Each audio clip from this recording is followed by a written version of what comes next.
Welcome back to Indianapolis, where we've seen the Ferraris dominate from start to finish. We said everyone had to chase them. They tried to chase them. They just couldn't. Yeah, they were dominant, but not as dominant as what I imagined, actually. I thought they were going to win by a lot bigger margin, but the big disappointment for me has got to be Alonso today. The guy just didn't look on the pace, and he didn't look like a world champion, what we've seen before.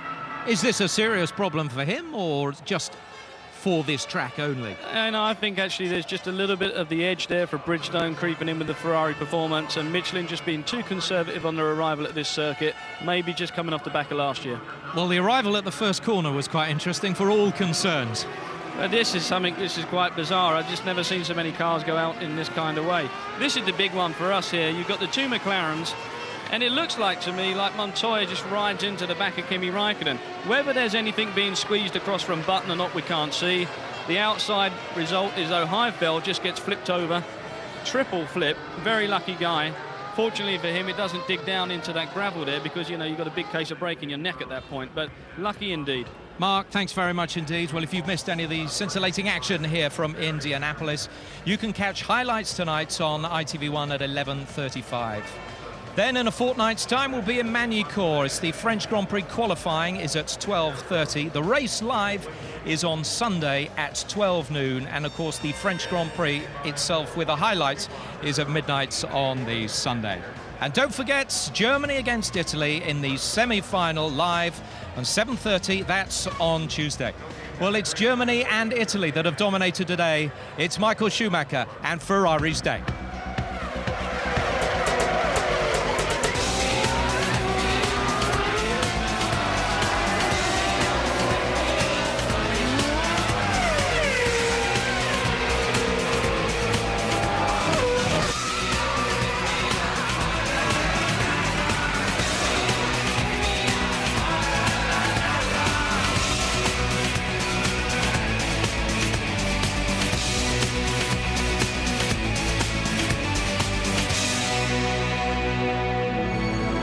After last year, I guess this feels like a very different day.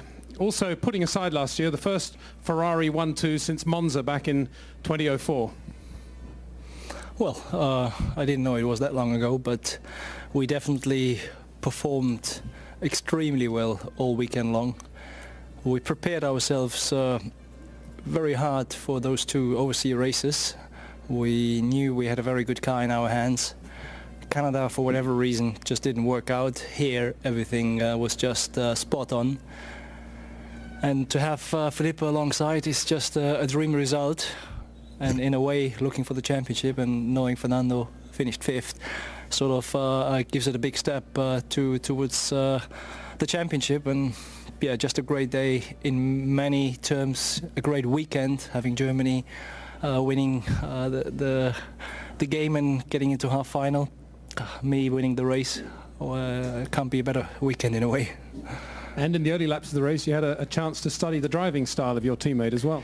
Absolutely. He did a great run. I mean, just no mistake, nothing, very clean, very good, very tough to keep on. Obviously, in slipstream, you can't really stay that close, and it was very hard.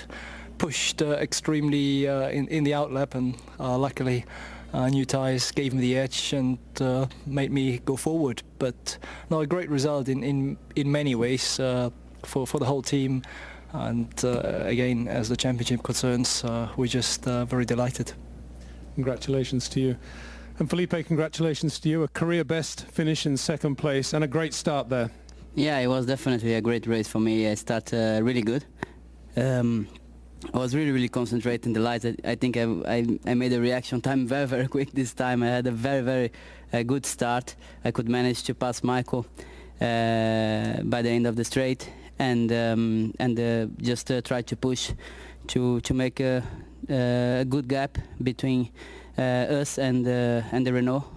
And I was just concentrate also in the lap time, just to push even harder to build a gap and then to study the race in the second part.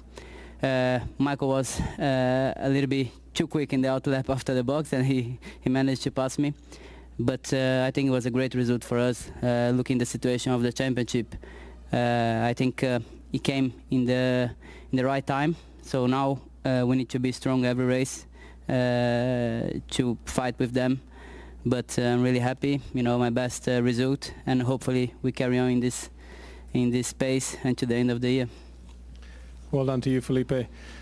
And Giancarlo, congratulations to you, first Michelin runner, obviously. What was it like for you there today? Well, wasn't an easy race, especially at the beginning. I lost a position at the end of the start, at the end of the pit lane. No, sorry, at the end of the straight. And but I was much quicker than Fernando, and then I've been able to overtake him and do my pace. Unfortunately, the two guys here next to me, they were far away, and the pace was just a bit stronger than my pace. So I did my best. Third is our best result we can do today. So I think we have to be satisfied about that. And it was quite a close race with you and Jarno, truly Jarno on that one-stop strategy. Yeah, Jarno started from the pit lane, and from the last position was near to overtake me. So that's maybe one of the reasons why the Bridgestone tires today were a little bit quicker. But anyway, third is good, and I'm looking forward for next race.